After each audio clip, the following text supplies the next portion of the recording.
Ok, entonces habíamos quedado aquí. ¿Bien? ¿Quiénes son los que habitualmente participan en nuestro mercado? Esto lo vamos a encontrar principalmente en toda Latinoamérica casi de la misma forma. Puede que algunos nombres en específico cambien, pero en general es la misma función. Entonces, con respecto al mercado local, que corresponde a Chile, podríamos definir de esa forma 3 mercados. Con respecto al mercado financiero, en el primero de ellos se encuentra el mercado de acciones o dinero. ¿Qué se hace ahí? Es la negociación de activos financieros de muy corta vida, menos de un año en especial, ¿cierto? Que suelen ser sustitutos del dinero en razón de su elevada liquidez. Es decir, ¿cómo podríamos definir esto entonces? Yo podría comprar una acción hoy y mantenerla por 20 años. Cuando hablamos del mercado del dinero, es aquellas personas que desean y realizan especulación. Es decir, podría yo comprar hoy por la mañana una acción y venderla antes del cierre de las operaciones del día. Bien, se refiere a ese tipo de operación. Esas operaciones bien cortas que pueden durar meses, pero nunca más allá de un año, porque eso diferencia entre el mercado del dinero o líquido del mercado de los inversores de largo plazo. ¿Bien? Entonces, a la gente que le gusta mucho el trading, habitualmente, ¿qué es lo que dicen? Que ellos son especuladores. En nuestro país está prohibido la especulación como tal, pero la especulación financiera responde a una definición que quiere decir que buscamos rentabilidades de corto plazo. Y los inversores se definen como aquellos que buscan rentabilidades de muy largo plazo, es decir, adquieren un activo, ya sea una acción, un bono, etcétera, cualquier instrumento, y lo van a mantener ahí durante mucho tiempo. Ese es el principal objetivo de un inversor versus el especulador, que lo que intenta hacer mucha rentabilidad de corto plazo. En términos prácticos, ninguno no es ni bueno ni malo. Cada uno tiene su propio perfil de riesgo como inversionista y puede decidir en qué tipo de posición quiere estar. Tal vez hay gente que le interese estar muchas operaciones de corto plazo, de baja rentabilidad, pero hay algo importante que sí se debe recordar que corresponde a una esencia de finanzas. Es que, primero, a mayor riesgo, mayor retorno. Bien, por lo tanto, si yo hago mayor cantidad de operaciones en distintos activos, en distintos mercados, yo estoy tomando más riesgo, por lo tanto, espero ganar más. Y segundo, si yo logro capitalizar, bien, más veces, lo que hago es que aumento las probabilidades de rentabilidad superiores a aquel que mantiene un activo por mucho tiempo. Es decir, yo compré en 100 una acción hoy, la vendo mañana en 120 y me gané un 20%. Hay otra persona que quiere estar de largo plazo, la compra y la adquiere en 100 también, y después de 5 años, esa acción sigue valiendo 120. En términos prácticos, ambos ganaron un 20%.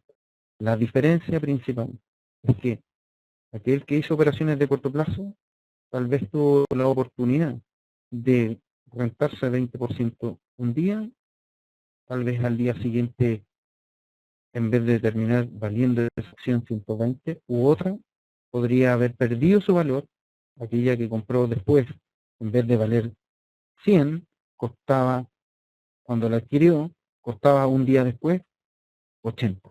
Es decir, tuvo pérdida. Y esa es la operatoria y la búsqueda de aquellos que son de corto plazo. Pueden tener muchas buenas rentabilidades, pero tienen algo claro. El hecho de tomar más riesgo también tiene una alta probabilidad de tener pérdida, comparativamente con aquel de largo plazo, que como no tiene la intención de vender pronto, puede esperar a que el precio de una acción vuelva a su precio original después de una caída, o podría esperar incluso que tenga una rentabilidad enorme del 400% en el largo plazo. Eso también puede ocurrir. Son visiones diferentes, disposiciones distintas al riesgo, esperanzas y expectativas diferentes respecto de los retornos, pero los conceptos básicos se mantienen. Bien. Por otra parte tenemos el mercado de la deuda capital, el mercado donde operan los instrumentos de mayor plazo, superiores a un año. Entonces, ¿qué otro instrumento podríamos hablar de un corto plazo? ¿Alguien sabe? ¿Lo escriba por el chat? ¿O alguien se atreve a escribirlo? ¿Algún instrumento que tenga rentabilidad fija, pero de corto plazo? ¿No? ¿Nadie se atreve? El que no toma riesgo no tiene retorno, ¿sí? Es necesario que... ¿Ya? Roberto Andrés dice bono, ¿sí? Un bono, un depósito a plazo. Bien.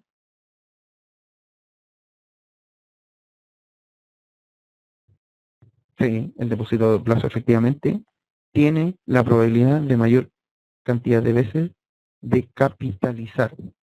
Es decir, yo obtengo tal vez baja rentabilidad, pero tengo el resultado en un plazo corto. Por lo tanto, lo puedo reinvertir. ¿Cuál es el problema con ello? Que yo podría ir al mercado, intentar reinvertir, pero lo que me ofrecen es muy, muy poco. Y en el fondo, más que hacer crecer ese dinero, está perdiendo valor. Recuerden que ustedes compiten siempre contra algo que es inevitable, la inflación. Imaginemos un depósito a plazo que nos otorga en el año un 3%. Y la inflación es del 3%, es decir, no hemos ganado nada con ese depósito. ¿Bien? Sin embargo, una persona que adquiere acciones en la bolsa, las compra, las vende y tal vez en un año puede tener una ganancia de un 20%. O como les ocurrió a algunos al final de este año, tuvieron pérdida del 12 o el 15%, porque el precio de las acciones cayó. Pero no cayó porque esa empresa valga menos o porque tenga menos probabilidades de tener buenos flujos futuros, ¿sí? Que es lo que vamos a revisar después. ¿Cómo medimos qué, qué tanto valor puede tener cada activo? Sino que si uno mira una acción, la lógica es, yo intento, como accionista o inversionista, adquirir una acción para que después, en el futuro, me retorne dividendo. El dividendo es aquella parte o cuota que se reparten de las utilidades totales de la empresa. Entonces, ¿por qué cuando uno mira el mercado, el precio de las acciones cae? Porque el mercado tiene otro efecto, el efecto de la oferta y la demanda. Como explicaba antes, parte importante de los fondos de inversiones que estaban en Latinoamérica se comenzaron a retirar. ¿Qué comenzaron a hacer esos fondos? A vender acciones. Había gente en el mercado local que consideraba que ese precio ya había caído, era un buen precio para comprar. Sin embargo, estos fondos siguieron vendiendo, siguen vendiendo, siguen vendiendo, y el precio de esa acción cae. No porque los flujos de caja de esa compañía sean malos, sino porque la posibilidad de invertir en otro mercado es más seguro o es más rentable. ¿Bien? Entonces, cuando hablamos de mercado de dinero, ¿bien? Tenemos los pagares del Banco Central, tenemos los depósitos a plazo en los bancos, ¿sí? Y etcétera. Por otra parte, como hablábamos de la deuda, estamos hablando no solamente de la emisión de bonos, los bonos son de más de un año, ¿bien? Y tenemos bonos corporativos por una parte, y por otra parte tenemos los bonos, ya sea del Estado o del Banco Central, que son entidades diferentes como vimos antes en la tabla. Son de plazos de 2, 5, 20 años, etcétera. ¿Y cómo mido ese? Bueno, un bono no es muy complejo de medir, tiene algunos detalles que revisaremos después, pero esencialmente el bono paga intereses sobre un monto de deuda reconocido a través del bono, ¿bien? Que se conoce como capital e interés. Por otra parte tenemos mercados de futuros derivados. Son mercados donde se negocian contratos de naturaleza financiera con condiciones que se diferencian al momento del acuerdo y que se fijan porque tienen una determinada estructura y tienen ciertas condiciones básicas para cumplir. ¿Bien? Entonces, el derivado en sí El derivado en sí no es un activo, es un contrato que va indexado a otro activo. Los que no conocen de derivados, les va a sonar esto. Muchos imagino que conocen los contratos CFD, que son los contratos por diferencia, que principalmente son las plataformas como las que se conocen habitualmente como plataformas de Forex. Lo que ellos hacen es un contrato derivado sobre el tipo de cambio de una moneda sobre otra. ¿Sí? Entonces, cuando uno analiza los mercados de derivados, debe tener mucho cuidado, no solamente porque estoy haciendo un contrato sobre un activo distinto que el que dice el papel. Es decir, yo podría tomar un contrato de derivado sobre el clima. ¿Suena raro? No, no es tan raro, porque el clima afecta las producciones agrícolas.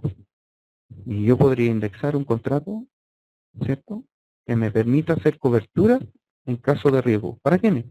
¿A quiénes les interesa principalmente el clima? Hay dos industrias sumamente preocupadas del clima.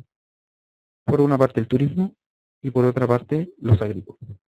Y ambos funcionan muy bien en el mercado de derivados de clima. Y la razón principal, producción. Su producción está indexada, la cantidad de paquetes turísticos que puede vender un hotel va a estar en estrecha relación con el clima que tenga durante los periodos de operación. Y por otra parte, el agricultor también le interesa mucho que las condiciones del clima le permitan tener buenas producciones agrícolas. Por lo tanto, a ambos les interesa cubrirse sus riesgos con estos contratos de derivados. También existen los contratos futuros de metales, como el cobre, ¿cierto?, el oro, etcétera. Derivados. No es que se trance en sí, nadie anda con una tonelada de cobre al hombro para ir a transarlo en una bolsa, pero lo que sí se hace es el contrato. ¿Sí?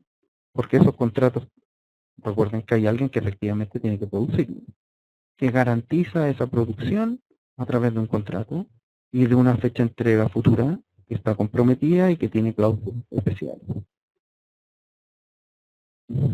También existen los instrumentos de renta fija, principalmente son los IRF, por alguna vez lo leen en alguna parte, ¿cierto? Aquellos son representativos de obligaciones, compromisos, de emisión seriadas, es decir, tienen un código único, generalmente emitidos a plazos superiores a un año y son reajustables, y que están en función de algún índice como el IPC, la UF, el tipo de cambio dólar, etc. Los instrumentos de renta fija comprenden las letras de crédito hipotecario, por ejemplo. Me imagino que más de alguno de los participantes tendrá un crédito hipotecario con letras. El mutuo hipotecario es hecho con letras. ¿Bien? Es decir, hay una parte de responsabilidad de la entidad y también del firmante del contrato, y por lo tanto, ambos responden en el caso de ese compromiso de pago. ¿Frente a quiénes? Recuerden ustedes que los bancos lo que hacen, le prestan dinero a las personas, por ejemplo, comprar una vivienda, ¿bien? Pero ese instrumento de letra la toma y la lleva junto con los otros 4.000 clientes que ese día hicieron el contrato, va al mercado y los cambia por dinero en efectivo. ¿Cómo lo logra? Haciendo atractivo el instrumento. ¿Cómo se hace eso? El instrumento de volverlos atractivos. Bueno, si el compromiso dice que usted va a pagar un dividendo de, por ejemplo, 500.000 pesos, ¿sí?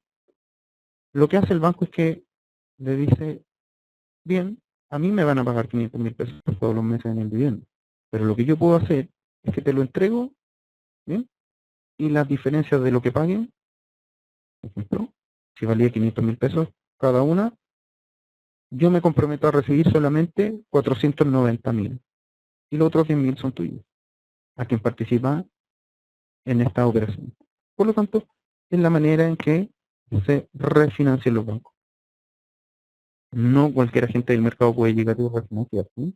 La compañía de seguro obviamente sí lo hace, los bancos lo hacen y muchas otras entidades también lo hacen, pero no todos tienen permitido hacer eso. Recuerde que tiene que existir de por medio una evaluación del riesgo de quien está firmando ese instrumento. ¿Bien?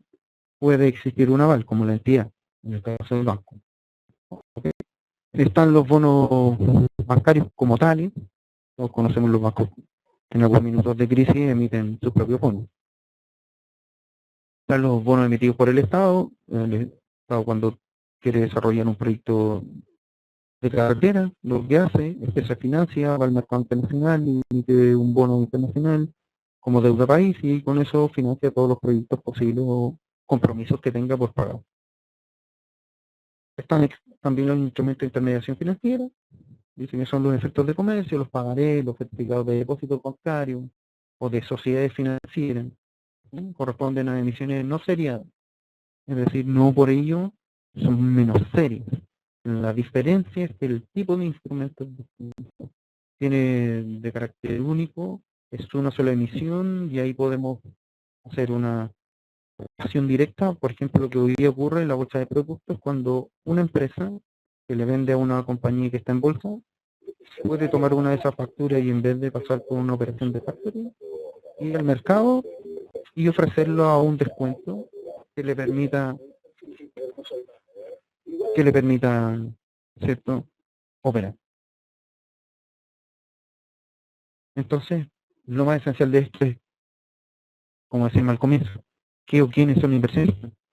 Dice, los activos que se adquieren todos nosotros, adquirimos activos permanentemente, pero tenemos una diferencia con el resto del mundo. Los activos no siempre los adquirimos para consumir, y por lo tanto lo que tratamos de hacer es ahorrar. ¿Y cómo ahorramos? Entonces adquirimos activos como las acciones, los bonos, cuotas, fondos, etcétera, y esa acumulación, ¿cierto?, nos permite tener ingresos. A través del ingreso la logramos a través del ahorro, a través de herencias, indemnización, etcétera, o cuando simplemente vendemos otro activo, ahí nos generamos ese ingreso. Obviamente que todos queremos que los activos en los cuales hemos invertido nos proporcionen en el futuro condiciones más favorables, y por esa razón es que ahorramos. ¿Bien? Yo hoy podría salir y consumir todo mi dinero, o podría ahorrarlo y esperar en un minuto, ¿cierto? Dado que voy a tener retornos positivos y voy a tener más dinero en el futuro de esos activos que he adquirido hoy, que no son de consumo, sino de inversión.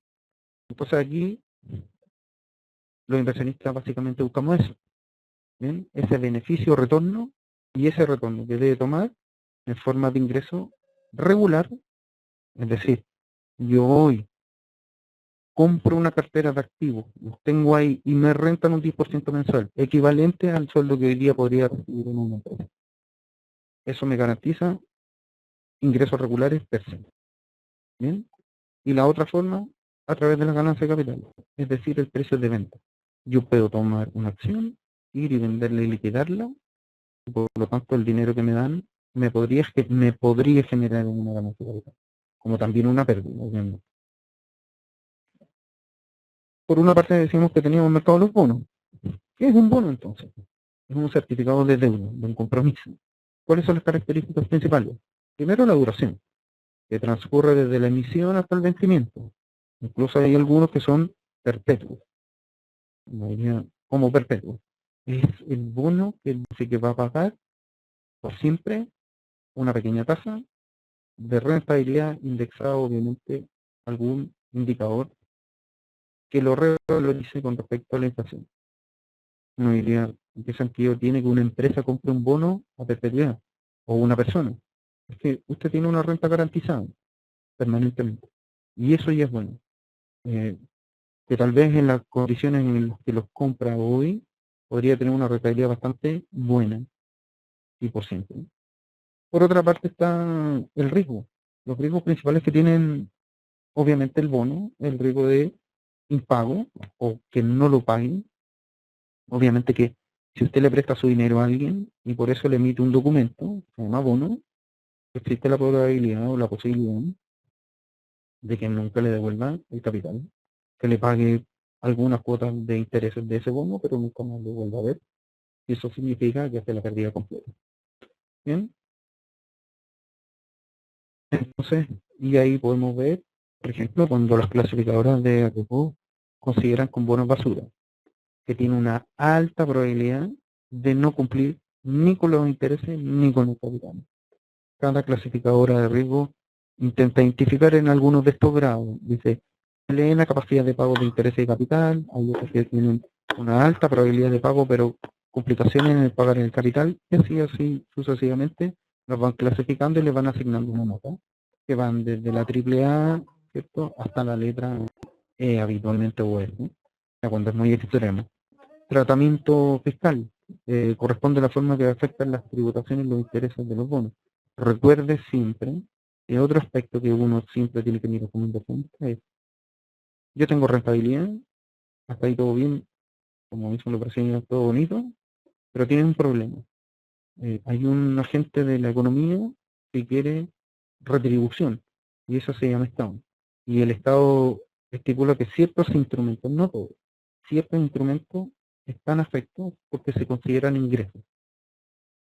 Ejemplos claros, las acciones o los intereses ganados. Dice, en las acciones, si usted compra y vende a mayor valor del que compró, la diferencia del precio va a estar afecta a una tasa de impuesto X, aproximadamente en Chile, 20%. Va a depender de la categoría, o 35%, pero va a depender de la categoría, tipo de inversionista. Si es que lo hace regularmente, y más importante todavía, es que si están en la categoría de los que están exentos o no. Hay un grupo importante de compañías que están exentas y otras no. Como por ejemplo, aquellos que son del IPSA. Por lo tanto, los intereses que se ganan por bonos sí podrían estar afectados directamente a una tasa de impuesto importante, y eso usted lo tiene que tener presente en el minuto de considerar lo que es retorno y rentabilidad. Si usted se fija, vende algo en 150 y de ese 50 adicional que pueda ganar, tendría que pagar primero impuestos, ¿sí? Y luego de ello, lo que queda, considerarlo como retorno, y de ahí determinar la rentabilidad de la venta de ese activo. No, mucha gente se equivoca, o mucha información financiera en los mercados se publica diciendo que tienen rentabilidades altas, cuando efectivamente, luego de hacer el descuento de los impuestos, la rentabilidad no es tan alta. Y además de ello, por lo que le queda en su bolsillo, tiene que determinar el grado de la inflación que lo afecta. ¿Bien? Son aspectos que deben tener presente en el minuto de considerar la rentabilidad. Y siempre preguntar a quien le ofrezca rentabilidad alta. ¿Esto es antes o después de impuestos? ¿Esto es incorporado o no incorporado a la inflación? ¿Qué es lo que es una acción entonces? Es un derecho de propiedad parcial. Es decir, hay muchas personas que tienen una cuota pequeña de la propiedad, dueños de una compañía, y se reparten en cuotas iguales, que se definen como acciones. Alguien puede tener acumuladas muchas cuotas, es decir, un accionista mayoritario. Hay otro que puede tan solo tener solo uno. ¿Bien? Entonces, la financiación por medio de la venta de acciones se llama financiación mediante emisiones de acciones, o más conocidas como la OPA o como la OSA. Bien, existen índices accionarios, bien, que se fijan en el precio de las acciones, y como decía antes, en Chile tenemos el IPSA, un índice seleccionado de acciones, que corresponde a 40 acciones del mercado, las más grandes y las más transadas. Y por otra parte tenemos el IPA, ¿sí?, que son el índice general, y que están ambos índices de que señalo corresponden a la Bolsa de Comercio de Santiago. En Chile tenemos 3 bolsas, una en la Bolsa de Comercio, otra en la Bolsa Electrónica y la otra de Valores de Valparaíso. Las 3 pueden construir sus propios índices. De hecho, en Chile, no hace tantos años, existe Chile 65. Reúne 65 compañías en Chile. Sin embargo, la Bolsa de Comercio tiene el IPSA, que es selectivo, y solo son 40. Características de una acción: que la emite, como lo decíamos antes, los únicos habilitados para emitir acciones son las sociedades anónimas abiertas y que pueden transar en bolsa. ¿Por qué hago la distinción? Porque en Chile tenemos dos tipos de sociedades anónimas, las abiertas y las cerradas. Las cerradas emiten acciones de la misma forma, pero no cotizan. Y esa razón es la que hace la diferencia. ¿Para qué? Porque hay unas que son más supervisadas que las otras. Las sociedades anónimas abiertas son mucho más supervisadas que las cerradas. El motivo principal es que recuerden que una acción es pública significa que se vende en el mercado abierto y por lo tanto debe cumplir con mayor requisito de que la información que se tiene de esa empresa es más adecuada. Respecto de la otra, que es cerrada, que tiene una cantidad acotada de accionistas, que no todo el mundo puede llegar y comprar. Por lo tanto, dado que es más difícil la adquisición, importa menos en términos de la fe pública. ¿Bien? Otro aspecto que hay que mirar siempre es en las acciones y la liquidez. El grado de liquidez de la compañía, habitualmente, y aquellos que hayan tenido conocimiento de finanzas de corto plazo, recordarán, y espero que con mucha cariño, el cálculo de determinación de los ratios. Los ratios no es más que una división que emite a través de sus resultados porcentaje y que le permite señalar ciertas cosas, como por ejemplo los grados de liquidez. ¿Por qué es importante? Una empresa que vende acciones, a mí me interesa saber, primero, como accionista, si va a tener capacidad de pagar las deudas. ¿Cuáles deudas? La emisión de un bono, por ejemplo. Ahora, si es capaz de pagar los intereses de esas deudas en el corto plazo, diría porque me importa como accionista saber si tiene para pagar las deudas, si yo no soy un comprador de bonos, soy un accionista. Recuerda que al primero que hay que pagar es al Estado, luego los trabajadores, luego las personas que tienen bonos. Y si hay algo que quede en esa compañía, después de pagarle en esa categoría de exigencia, si hay algo que quede, entonces pueden entrar los accionistas a pedir su participación, ¿cierto?, como parte y aporte del capital. Entonces, es importante que los accionistas miren los indicadores financieros, por supuesto. Y la razón esencial es que tienen que mirar que si esa compañía tiene capacidad de pagar sus deudas. Y después de las deudas, asumiendo que las pueda pagar, tienen que mirar la liquidez, porque si no existe liquidez, no va a haber utilidades. Si no hay utilidades, no hay dividendos disponibles para la acción. Esa es la principal razón por la cual todos debiéramos de algún grado, a lo menos, entender los indicadores financieros de las compañías, porque eso nos permite decir o determinar, cuando yo quiero invertir, si esa compañía me va a otorgar o no dividendos. ¿Y de qué calidad? Es decir, qué porcentaje de las utilidades que genere esa compañía van a ir a pagarse a los accionistas como dividendos. Luego tenemos que medir el retorno. Esta compañía, bien, tiene liquidez, tiene capacidad de pagar las deudas, tiene flujo de caja positivo y tiene esa generación de utilidades suficiente. Ahora, el precio al cual se transa esa acción versus lo que me otorga como dividendo, tal vez no sea tan rentable como yo pensaba en un comienzo. Por lo tanto, lo debo evaluar siempre. Saber si el retorno que me otorga, de acuerdo al tamaño de esa inversión, es decir, si una acción me cuesta 1.000 pesos en el mercado, pero sin embargo entrega dividendos por 1 peso al año, el nivel de retorno es muy bajo. ¿Sí? Y además, si esa empresa es con algún grado de riesgo, como lo podría ser el retail versus otras industrias, obviamente que me voy a ver aún más afectado. Otro aspecto, como decíamos, la tributación. Las acciones no todas están exentas de tributar. Hay algunas que sí, las del IPSA, y siempre y cuando quien las compre y las venda no sea regular. Es decir, si usted está operando 400 veces por año, dígame que va a dejar de ser irregular. Entonces, lo más probable es que tenga que poner ahí cuánto se rentó usted de la compra y venta de acciones durante el año y va a tener que pagar el impuesto respectivo. Bien. Analicemos la renta variable. Ya hablábamos de las acciones. Por lo tanto, la renta variable estamos indexados a ello. La renta variable, ya aquí hay un concepto que hay que aclarar tremendamente. nosotros hablamos de renta fija y renta variable. En la renta fija se entiende aquel pago de intereses por los bonos, habitualmente. Lo que ocurre es que ese es el concepto más básico, porque si uno mira un bono, la tasa de interés cambia todos los días en el mercado. Por lo tanto, el precio de ese bono cambia todos los días al igual que el precio de la acción. No tanto, no en el mismo volumen, en el mismo porcentaje, pero cambia todos los días. Y por lo tanto, ahí es algo muy curioso. Lo único que, por lo que se consideran rentas fijas los bonos, es porque están comprometidos el pago fijo en términos del retorno. Un bono de 1000 le entrega 10 de intereses por el periodo que dure. Sin embargo, la acción vale 1000 hoy en el mercado, pero yo no sé efectivamente cuánta utilidad va a tener y por lo tanto, como accionista, no sé qué porcentaje me va a tocar ganar. ¿Bien?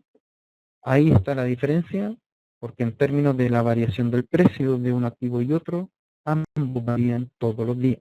¿Bien? Dice que no todas las sociedades anónimas o encomendistas por acciones deben cotizar sus acciones en bolsa. Eso no es obligatorio. En Chile existe esa distinción, ¿bien? Lo explicábamos recién. Existe una ley especial, que es la ley de mercado de valores. Obliga solo a aquellas sociedades que tienen estas características, que se denominan abiertas, que tienen que tener 500 o más accionistas y que al menos el 10% de su capital suscrito pertenezca a un mínimo de 100 accionistas. Todo esto sin perjuicio de las denominadas cerradas. Explicábamos que las cerradas son aquellas que no cumplen con estas condiciones y que si tal vez las cumplen, ellos consideran que no quieren estar abiertas en el mercado y por lo tanto nadie puede adquirir sus acciones de manera tan fácil a través de un corredor, etc. Lo que sí tienen obligación, las sociedades anónimas abiertas, están en el registro de valores. Por ello, la Superintendencia de Valores la supervisa. ¿Ya? Las cerradas, si quieren, pueden estar en el registro de valores, pero no es obligatorio. ¿Bien? En inglés de la sociedad de los instrumentos, dice que los emisores que inscriben sus acciones en el registro de valores deben presentar una solicitud de admisión a la bolsa. No es que cualquier compañía viene y se inscribe. Deben hacer una formalización. Una vez que se aprueba esto, obliga a la sociedad a cumplir una serie de exigencias. ¿Bien? Que son muy específicos. Que se determina, porque una cosa importante, ninguna compañía que entra a la bolsa espera salirse mañana. Por lo tanto, el hecho de querer entrar y permanecer ahí, bueno, es necesario cumplir con algunos. Por ejemplo, entregar en forma sistemática información financiera de su operación. No solo basta con entregar los estados financieros. Por eso las empresas entregan lo que se denomina una memoria. La memoria tiene parte de ideas del plan estratégico, parte de los estados financieros casi por completo, parte también la relación que hacen y las proyecciones que hacen de su negocio. Cuentan un poco lo que ellos mismos han investigado respecto de su mercado, la industria en la que están y los mercados que quieren abarcar. Además, estas empresas deben proveer de forma oportuna información sobre las juntas de accionistas y variaciones de capital. Les comentaba antes que existía la posibilidad de que las empresas emiten acciones en algún minuto y pueden hacer emisiones posteriores. Cada emisión tiene que ser pasada por el registro de valores adecuadamente, estar habilitado y autorizado por todas las juntas accionistas. ¿Bien? Si los accionistas no quieren una nueva emisión, no se puede hacer. Tienen que estar de acuerdo. La junta accionista tiene un poder enorme porque si bien existen los accionistas mayoritarios que pueden tomar buenas decisiones sobre las empresas, también están los minoritarios que podrían doblarle la mano. ¿Sí? Tiene que explicar claramente cuáles son las inversiones que tienen otras sociedades. Hoy día tenemos un caso en Chile que se llama, o se denomina caso cascada. Las empresas no pueden llegar y tomar decisiones ni el directorio exclusivamente. Tienen la obligación de comentarle a todos sus accionistas y al mercado en qué están haciendo inversiones fuertes. Información sobre la insolvencia y disolución de la sociedad. Si en algún minuto deciden cesar los pagos de los acreedores, deben informarlo adecuadamente. Bien, el proceso de quiebra de una compañía de sociedad anónima abierta es bastante más complejo que una sociedad limitada.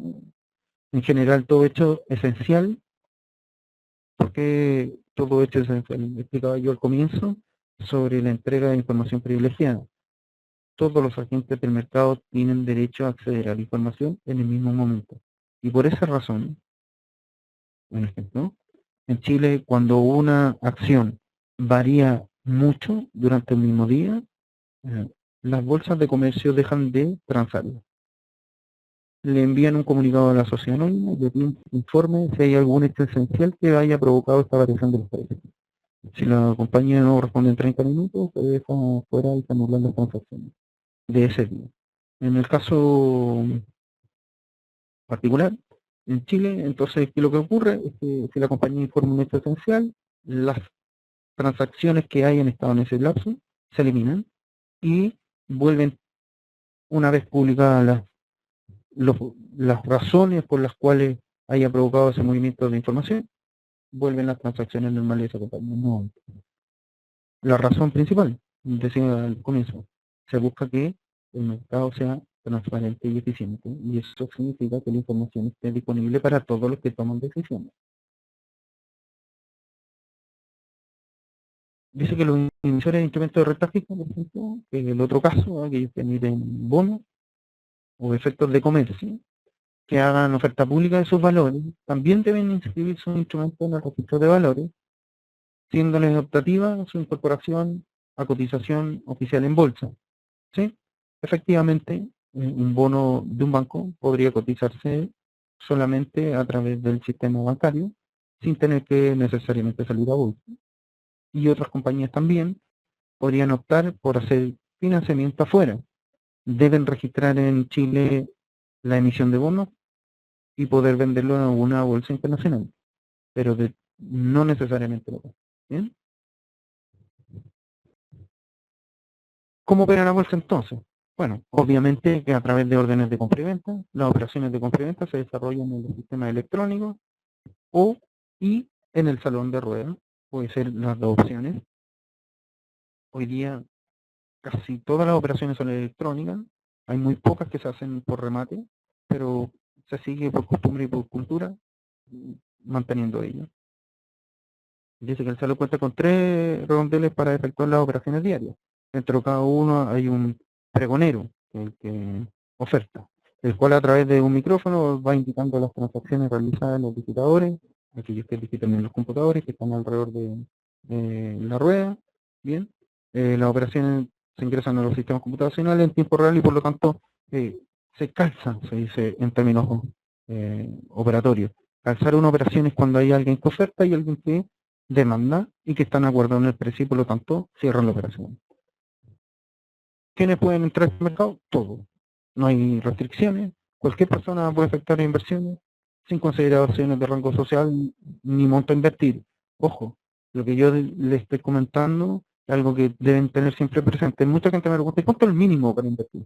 La respuesta es el que quiera.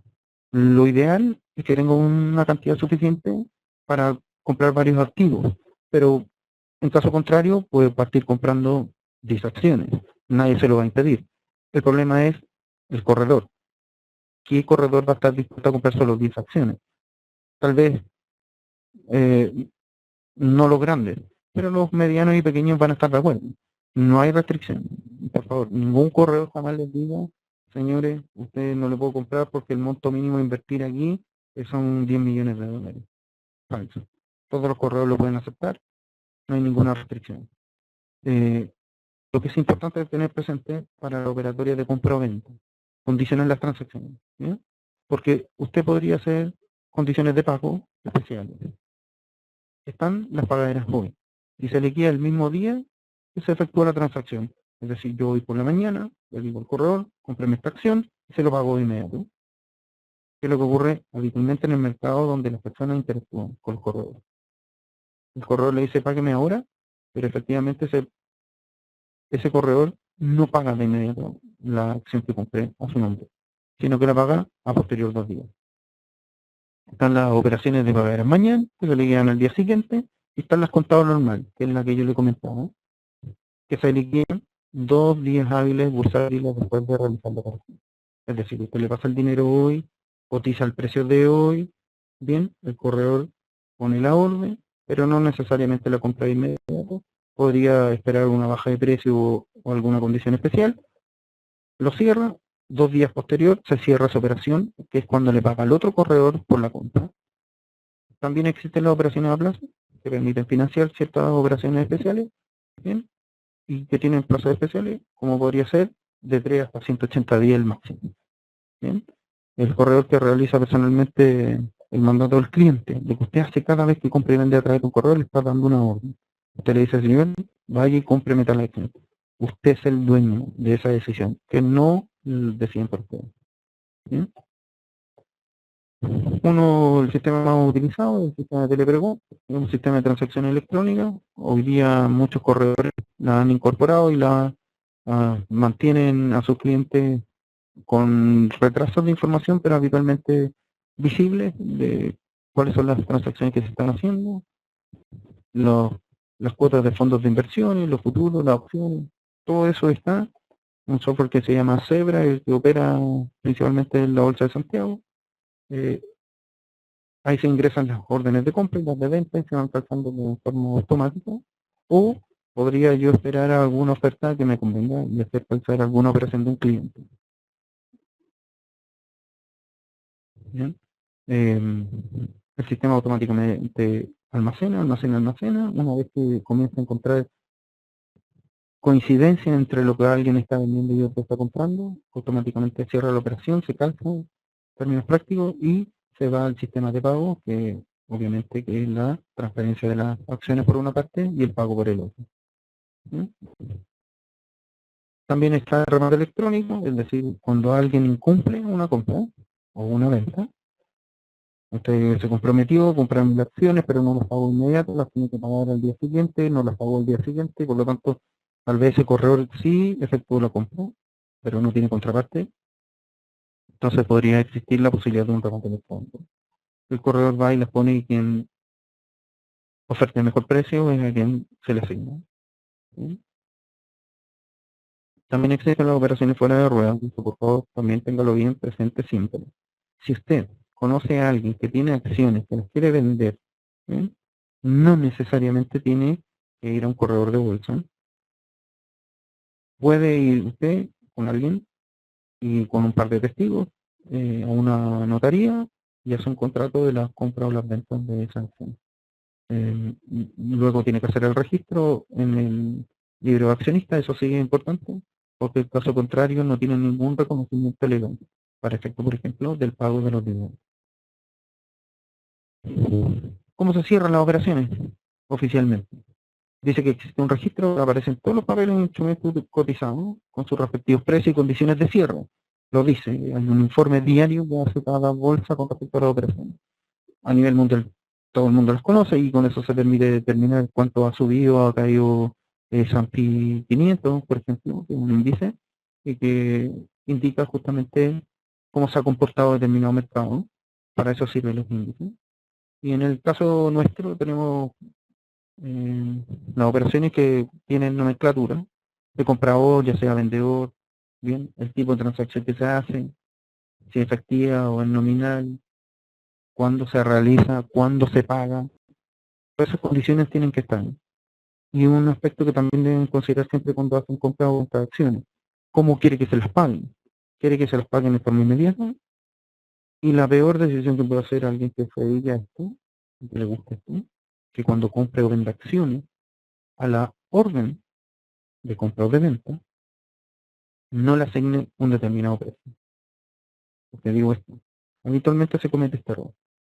El corredor obviamente que le va a decir, mira, lo más conveniente para comprarlo en forma inmediata o venderlo en forma inmediata, ponle que está a precios de mercado. ¿Sí? Pero, cuando usted pone esa condición, tal vez pueda comprar un poco más barato o podría estar comprando un poquito bastante más caro. Yo recomiendo siempre que si usted ha hecho un buen análisis del precio de esa acción, establezca un precio de compra y que sea fijo, que dura 24 horas ese precio. y si no hay un calce de operaciones, se puede pedir que se renueve. Y ahí sí considero la opción de que lo deje a precio de mercado para que pueda comprar o vender rápidamente. Pero en caso contrario, el primer día por lo menos deje un precio fijo, ya sea de compra o de venta, que le permita evitar pérdidas. ¿Bien? Dice que toda operación de compra o venta de títulos está sujeta a gastos que deben tenerse presentes. Que parte de la rentabilidad de la venta de acciones tienen que ver con, por ejemplo, las comisiones que cobra el corredor.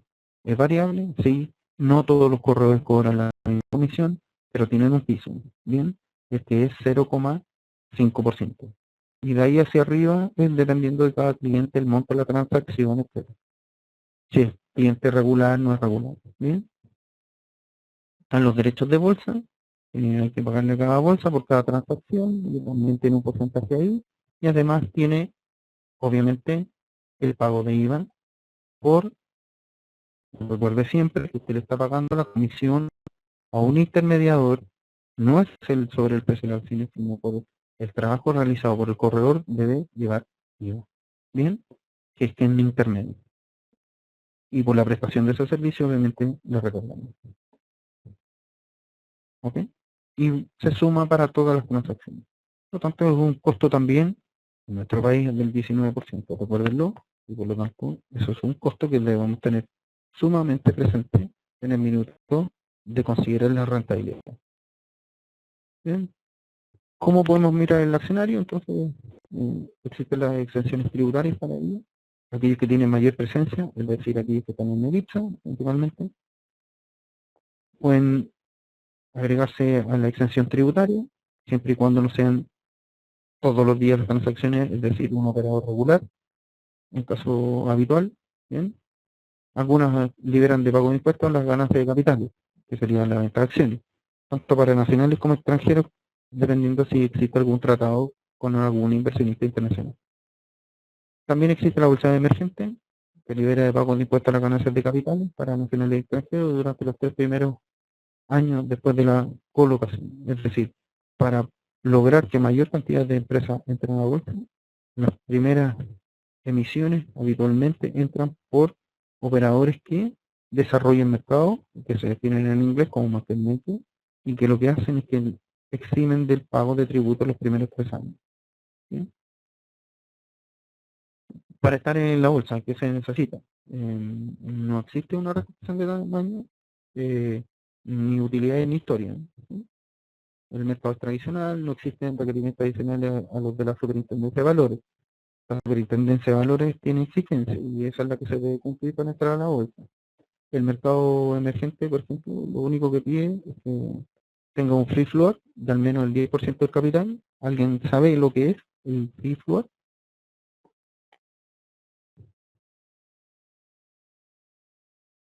¿No? Ok. ¿Qué porcentaje? Ok, está bien. El free float dice que una compañía que tiene una cantidad de capital equivalente al 100%, a lo menos el 10% de ese total de capital equivalente en acciones debe estar disponible para la compra y la venta en el mercado. ¿Bien? A eso se refiere el free float. Es decir, aquella parte que está disponible para comprarse y venderse y se trance. Imagínense la siguiente situación. Yo soy dueño del 99% de una compañía y tengo el 1% y por lo tanto yo podría decir claramente que en el mercado se transa el 1% de mi acción. No tiene mucho sentido porque no voy a compartir utilidades de esa compañía. Lo que se busca es que al menos el 10% para que cumpla con la normativa de la ley esté en acciones disponibles. Sí, disponibles. Bien. Los controladores que hacen la oferta pública de los mercados emergentes, es decir, aquellas nuevas emisiones, deben a lo menos mantener sus acciones por 6 meses. Es decir, si hay alguna cosa extraña que se pueda reconocer y que los dueños que estaban en el origen de la compañía respondan. ¿Bien? Ese es principalmente el motivo del hold period. Buscar sponsors, que habitualmente son los mismos corredores, los market makers, como les mencionaba, que son aquellos corredores que se especializan en las nuevas colocaciones. ¿bien? No todos los corredores lo hacen, y al menos deben realizar un roadshow, es decir, a lo menos una vez al año, una compañía en una determinada fecha debe ir, ¿cierto?, a la bolsa, mostrar su estado financiero, contar en lo que están haciendo, en qué están invirtiendo, cómo les va a la compañía, cuáles son los nuevos gerentes, si es que lo han cambiado, permanecen los mismos, quién está dirigiendo la compañía, quién es el directorio, cuáles son las personas que lo acreditan, etc. Eso es un roadshow, y en eso no solamente están las acciones, Chile, no sé, y Latinoamérica en general, los mercados, cada uno de los países que emite deuda en Estados Unidos, viaja, habitualmente el ministro de Economía, el ministro de Hacienda, el presidente de la República, van y se presentan, y hemos visto en las imágenes la foto o el nombre de la compañía en la bolsa de Nueva York, ¿cierto? Y que hacen el arranque del día, y ese día lo que hacen, aquellos que participan, se reúnen con distintos inversionistas, le cuentan en qué está esa empresa o ese país, cuáles son los principales recursos, cómo crece, cuánto crece, cuál es el nivel de desempleo, las condiciones de la economía, etcétera. Todo eso es lo que se muestra en el roadshow. Las compañías hacen lo mismo, dicen cuáles son los nuevos negocios en los que van a participar, cuál es la tasa de rentabilidad, cómo se comparan con su mercado, quién es el líder del mercado y si, en qué grado de participación están, etcétera. Entonces, lo reiteramos con respecto a las acciones. Representan un título de la propiedad, usted es dueño de esta compañía. Son nominativas y se transfieren mediante traspaso. El contrato que yo les mencionaba, que podían realizar en una notaría o a través de un corredor con una contraparte que no conozco. Deben otorgar rentabilidad y además control. Todo accionista tiene el derecho de ir a una junta de accionistas y votar a favor o en contra de las cosas que ahí se discutan. Deben tener liquidez, es decir, tienen montos transados, mínimos, efectivos, tienen presencia, es decir, no solamente que se hayan transado 4.000 millones de dólares en el año, sino que además tengan presencia, es decir, que se operen todos los días o día por medio, etcétera. Y que tengan rotación, que no se compren unos con otros los mismos accionistas. La idea es que esta rotación vaya pasando de una mano a otra, inversionistas diferentes, que existan subdivisiones en los grupos y paquetes accionarios, que no haya ni exista acumulación.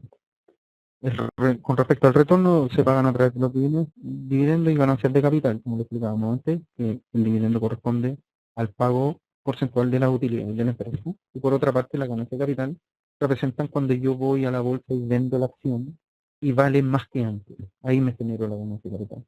Están los riesgos, que es de emisor, ¿sí? Y algunas externalidades en algunos casos, cuando el emisor, aquel que emite la acción, la empresa en sí, ¿cuál es el mayor problema? Es que esa compañía podría quebrar. Su negocio va mal, no tuvo buenos gerentes, no tuvo un buen directorio y por lo tanto podría, en el términos prácticos, quebrar. En ese sentido, el riesgo de emisor podría tener externalidades que lo afecten. Inversiones han sido afectadas en algunos países que tienen problemas políticos serios y por lo tanto esas inversiones se pierden.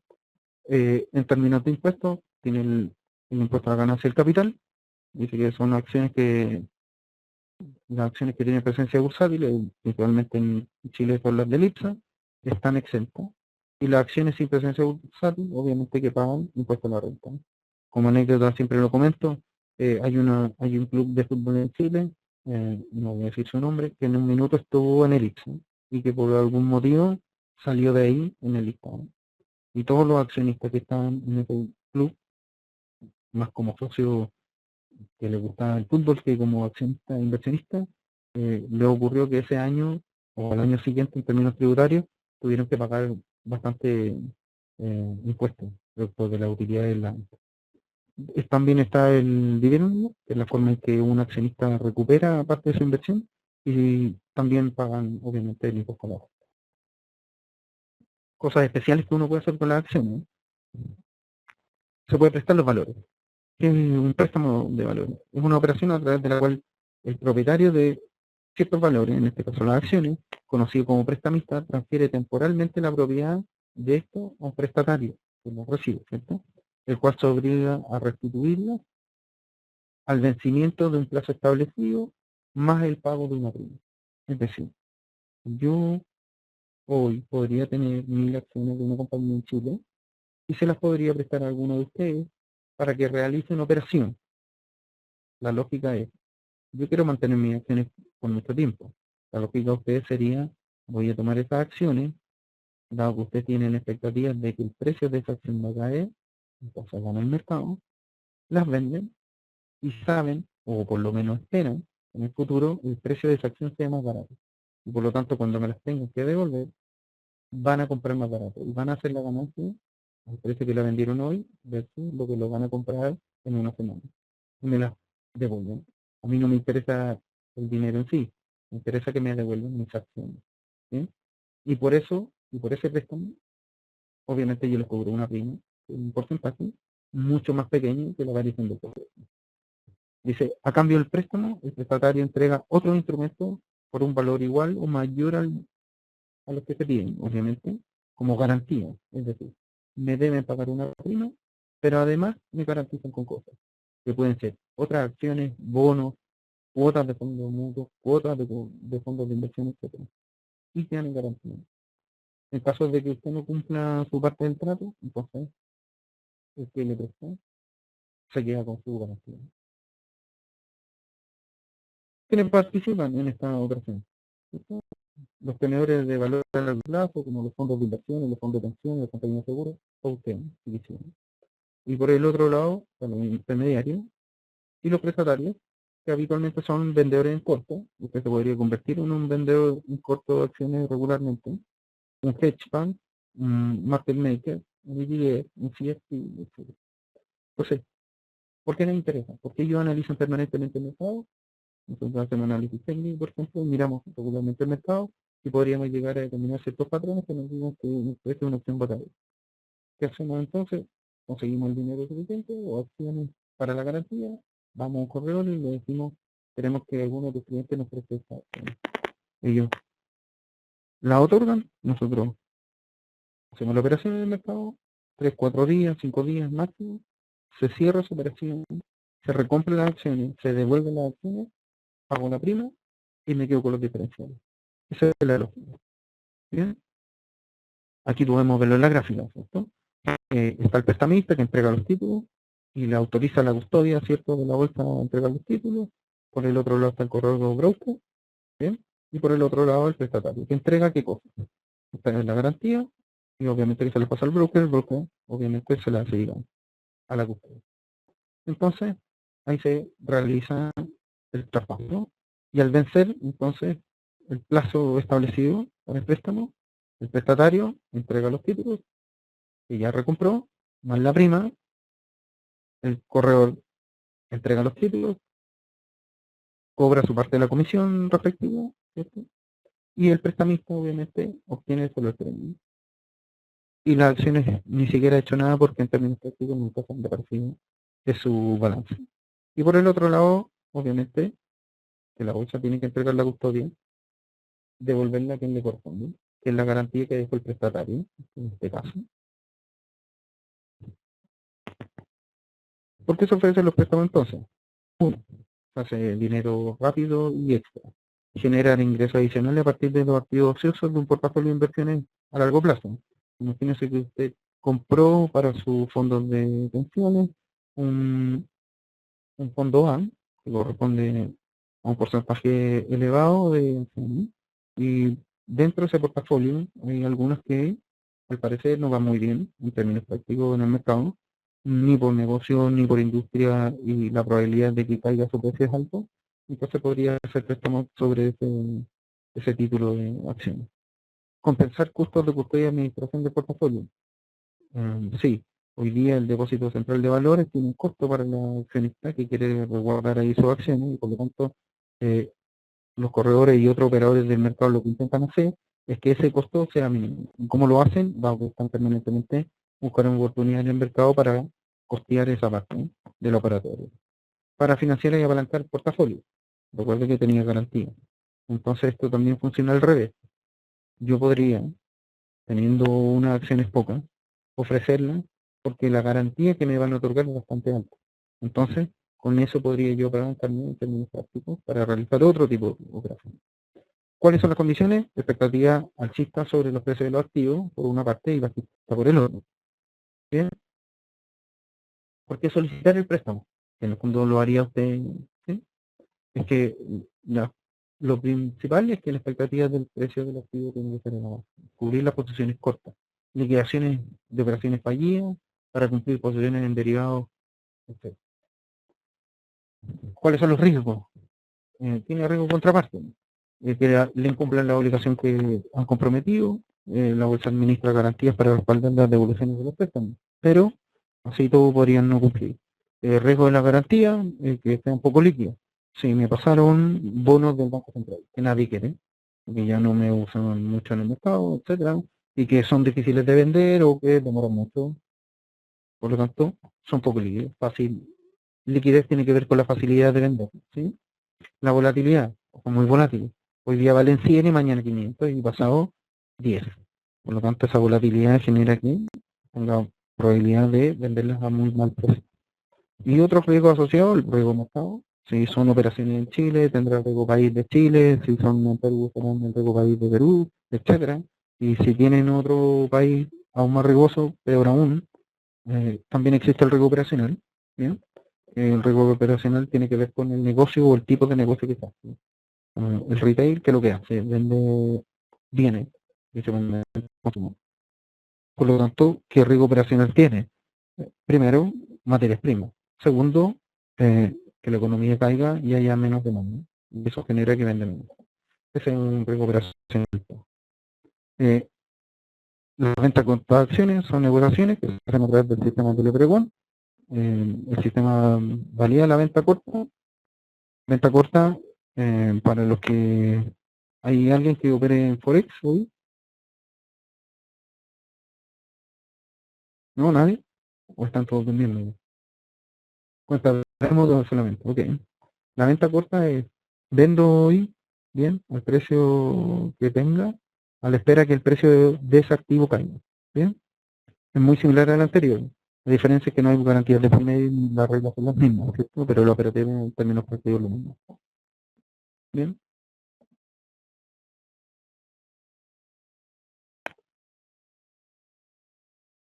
Se pueden hacer liquidación anticipada y liquidación de vencimiento. Si alguien requiere, entonces se puede liquidar antes del tiempo. ¿Hay alguien de los que está en demo que qué tipo de instrumento operan hoy día? ¿Monedas?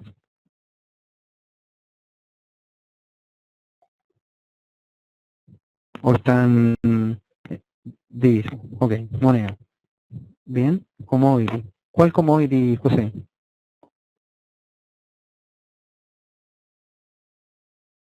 Oro. Bien. Y ahí tienes unas buenas oportunidades de ventas cortas. ¿Sí? La razón principal. Eh, ¿Tú has estado mirando el flujo del oro, el precio? ¿Para dónde va? ¿Cuál es la tendencia principal del oro?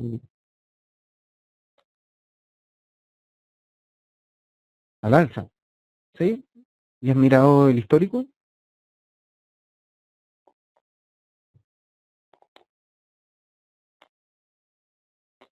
Oportunidades de compra. Entonces, si va al alza tan violento como tú dices, del 25%. Bien. Dudas y consultas que tengan respecto a esto. La próxima clase miraremos cómo se construye. Vamos a tomar los activos y los vamos a mezclar y los vamos a meter en una juguera enorme y vamos a determinar cómo seleccionarlo. Porque veo que varios ya están operando, pero hay algo que tienen que tener sumamente claro. Están mirando un activo. Ahora, es como la práctica de un malabarista. Partes con una bolita, que podría ser el oro, que podría ser euro dólar, etcétera. Pero luego tienes que hacerla con varios. La razón, porque tienes que disminuir el riesgo tratando de buscar mayores retornos. Ese es el principal objetivo. Por lo tanto, venga la pregunta. Dice, eh, ¿qué son las bolsas de productos? Bueno, ¿dónde se transan? Justamente eso. Em, Productos agrícolas que sean por volúmenes altos, ¿sí? Oh, se me están yendo las preguntas. Un segundo. Entonces las bolsas de productos transan eso.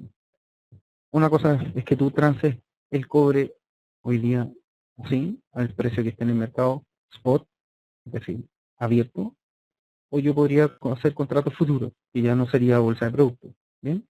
Pero si yo transo hoy, ¿sí? Necesito transar ciertos bienes básicos, tal vez, y eso los podría transar ahí, o podría transar instrumentos. ¿Cuáles instrumentos?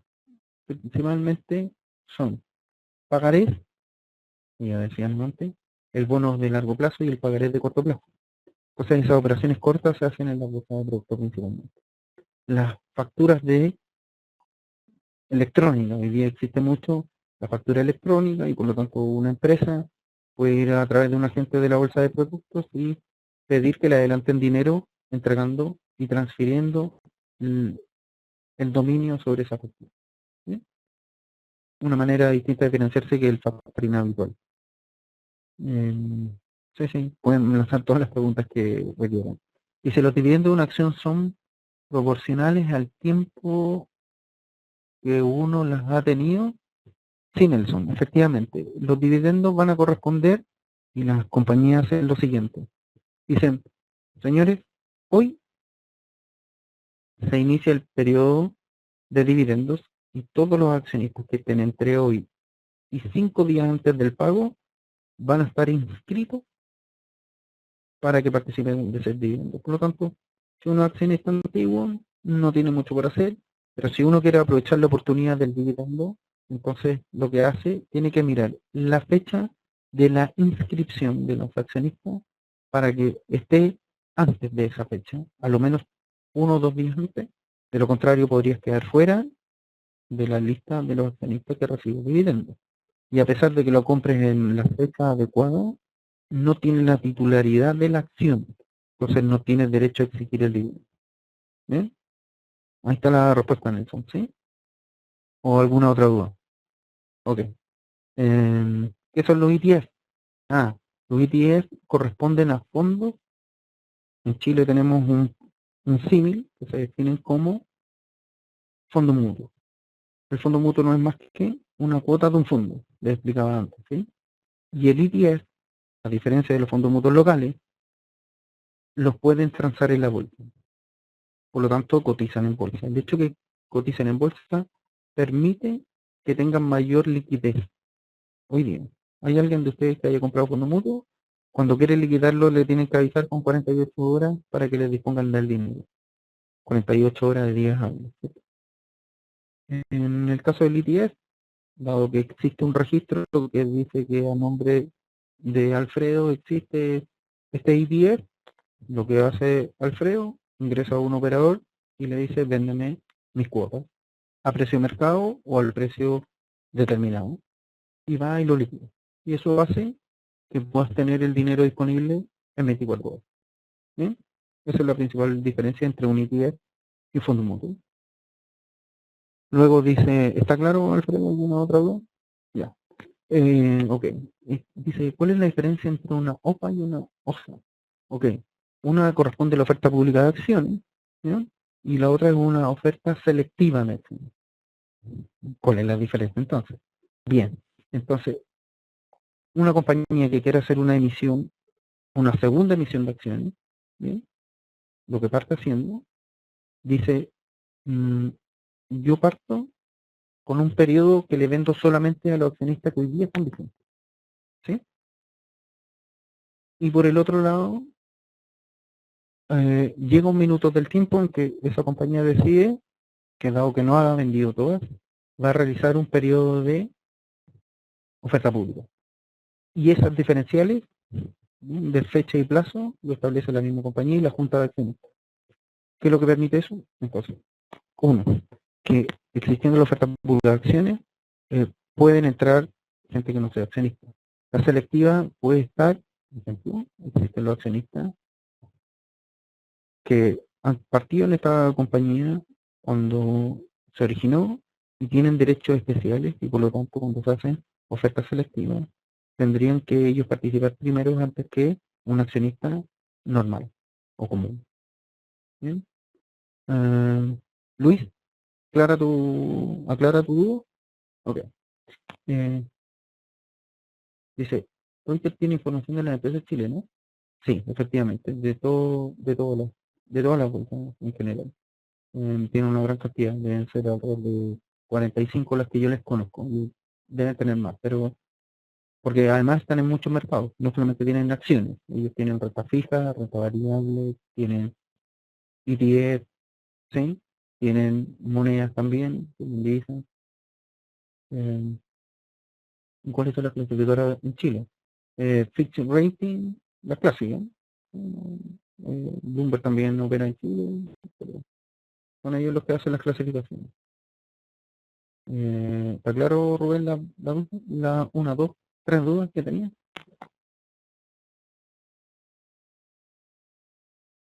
Okay.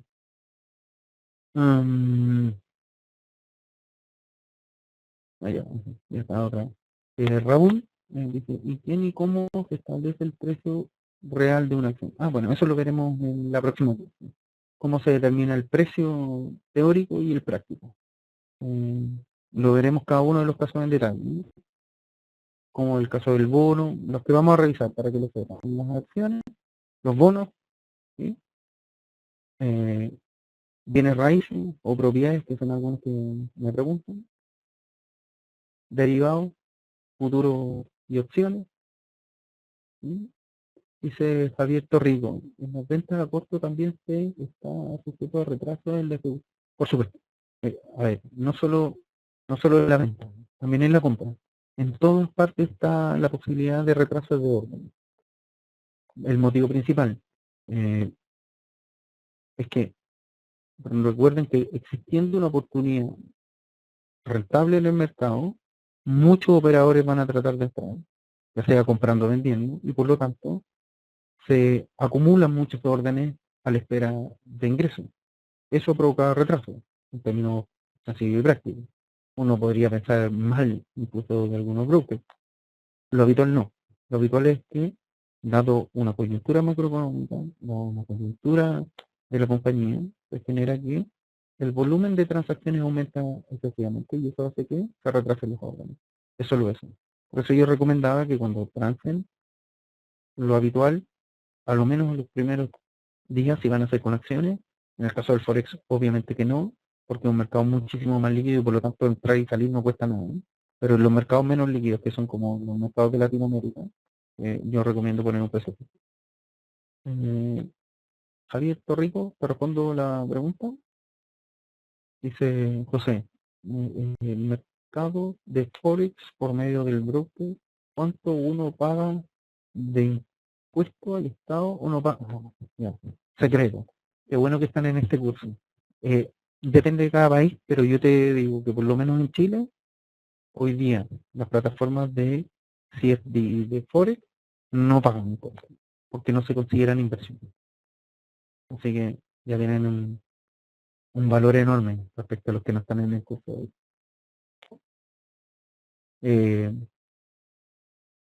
¿Qué requisito de cumplir una sociedad nueva para que realice una nueva inversión?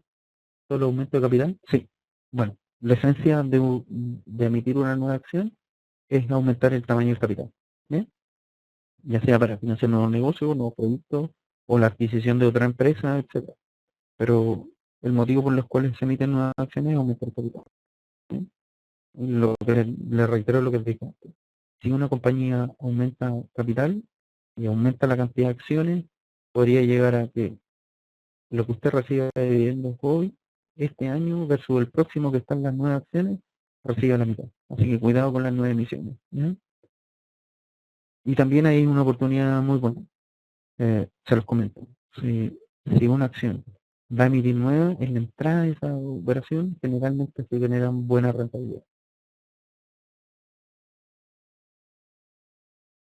Cuentan a tres. Cuéntenlo. A ver.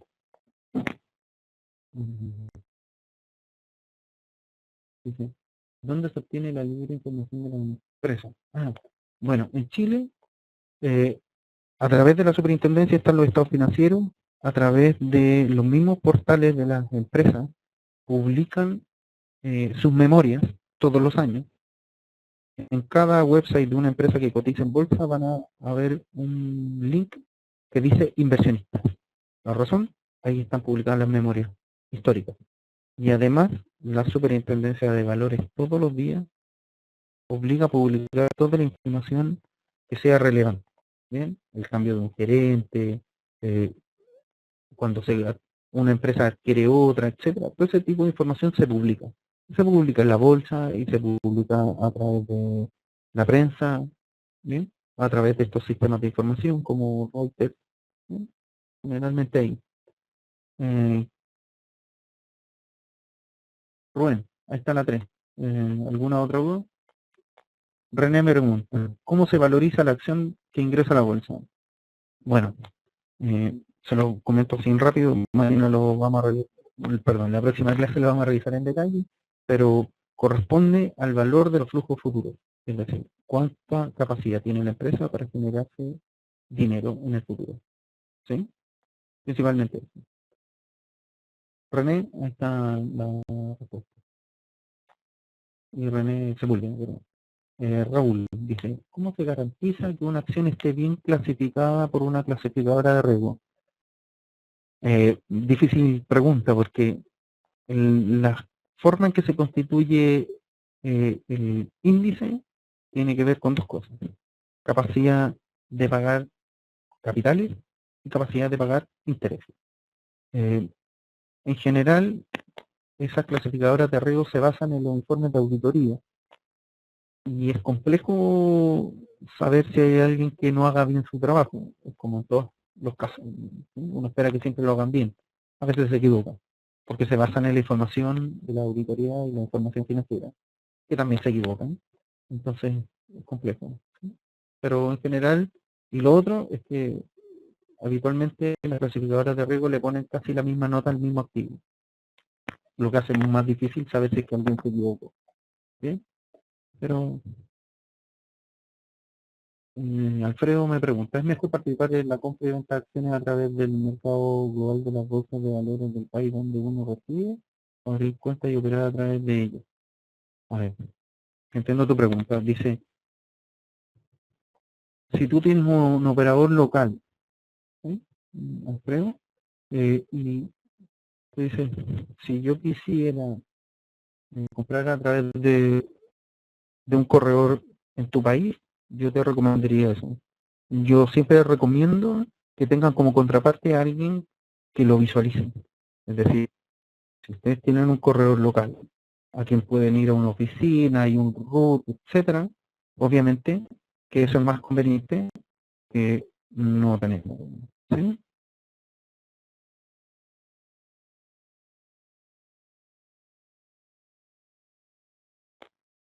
Dado que yo he visto muchas operaciones a nivel global que han provocado lo siguiente, se transfieren fondos a la isla X y posteriormente nunca vuelven. ¿Mm? Eso lo he visto varias veces. Dice, por ejemplo, participar en el mercado global colombiano, o abrir una cuenta con un broker en Estados Unidos para transar en la bolsa de valores en Nueva York. Si tú quieres transar la bolsa de Nueva York y existe un operador en Colombia que lo haga, hazlo a través de él, mi consejo. Si no, lo puedes hacer a través de, no voy a decir la marca, pero sí existen brokers internacionales que lo hacen. Bien. Ahora, también existen plataformas de Forex que hacen CFD sobre acciones. También lo hacen.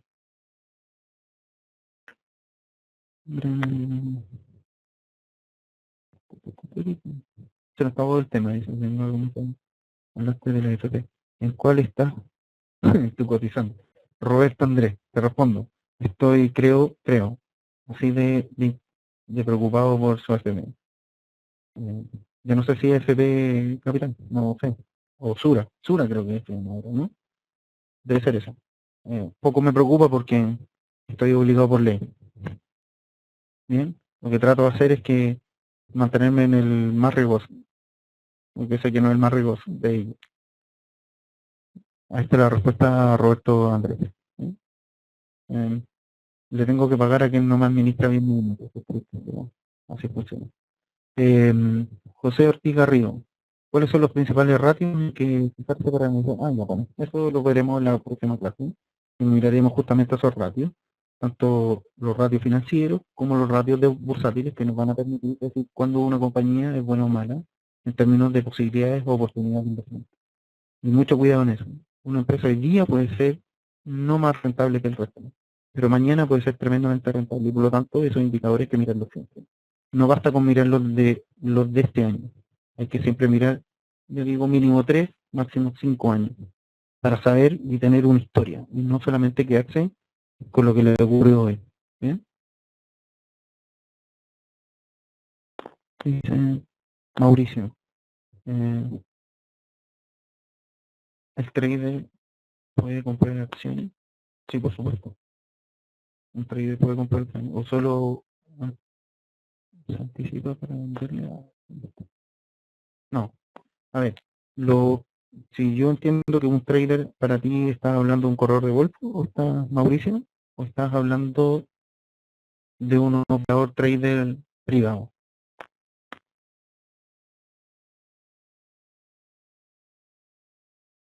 operador privado. Ok, tú como operador privado podrías hacer este tipo de operación. Lo único que te van a pedir las mismas restricciones que le piden al resto. Que tenga garantía para cubrir en casos de no incumplimiento. Y que tiene que ser por sobre el valor de lo que estás pidiendo el Estado para hacer ventas cortas. ¿Sí? Em, no, un operador puede también anticipar dado que analiza permanentemente el mercado y tomar la oportunidad, pero no sé si hay alguien que venga después y que vea oportunidad en lo que uno tiene en la mano. Son un poquito más complejos. Oye,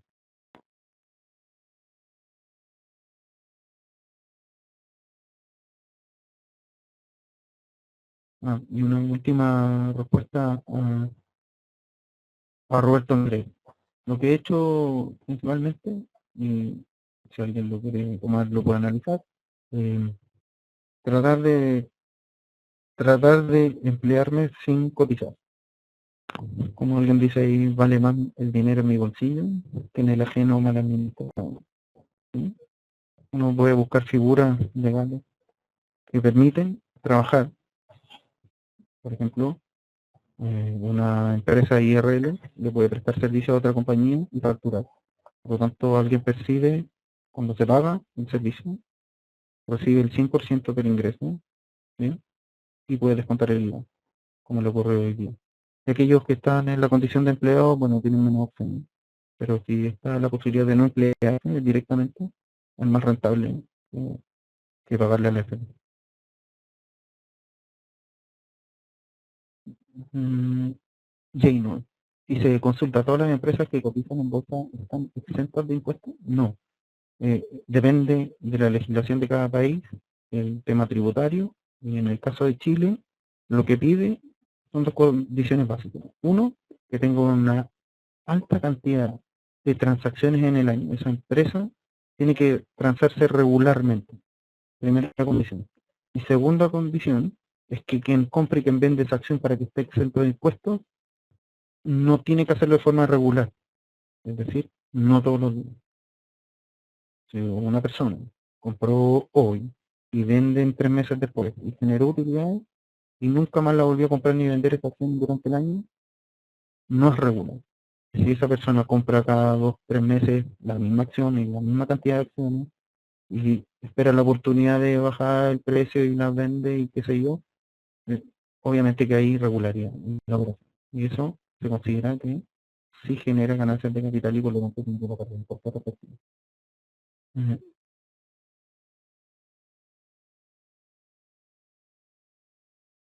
Bien, espero haber respondido casi todas las respuestas